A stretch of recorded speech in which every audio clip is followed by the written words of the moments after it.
Imagine being handed a textbook only to find the most important pages glued shut. This isn't just a metaphor. It's a real story from Kenya, where cultural taboos overshadow vital knowledge about human intimacy. But this isn't a problem confined to one classroom or one country. It's a global crisis. Today, we're diving into the surprising truths about sex education, exploring the myths, taboos, and silences that shape what we know and what we don't.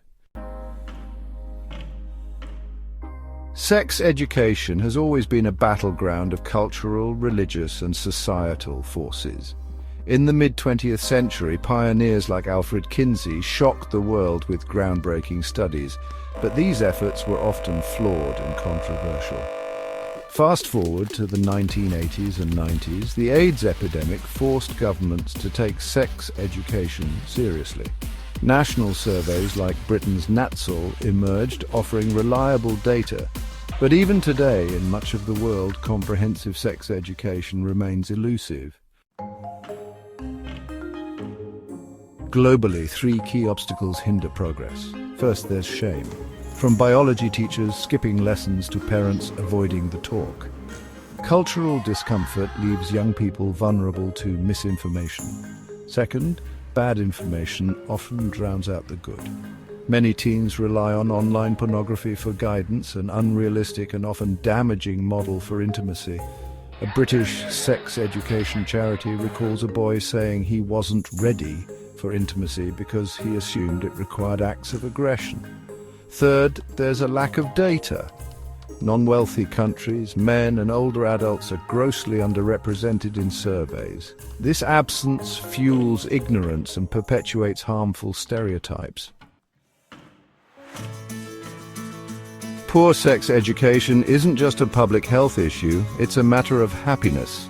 Studies suggest that emotional and physical intimacy problems are linked to 20 to 50% of divorces worldwide.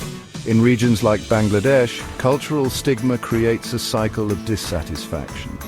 Women who express their needs risk being labeled promiscuous, while men are left to guess their partner's desires, an impossible task in a society that discourages open communication. Britain's fact-based sex education has had measurable benefits. Teens who receive it are less likely to engage in risky behavior and more likely to have consensual, positive first experiences. Meanwhile, surveys like SHAPE, developed by the World Health Organization, aim to fill critical knowledge gaps by addressing topics like consent and pleasure, but without funding, these efforts remain dreams rather than reality. So what's the path forward? Transparency is key. Open, honest conversations can break the cycle of shame and misinformation, allowing individuals and societies to thrive. As Nana Dakoa Sekiyama, author of The Sex Lives of African Women, puts it, knowing you're not alone is powerful.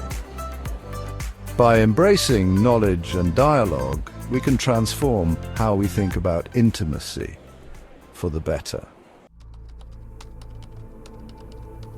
If you found this video eye-opening, let's keep the conversation going. Like, share and subscribe for more deep dives into critical global issues.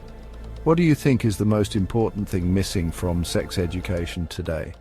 Let us know in the comments.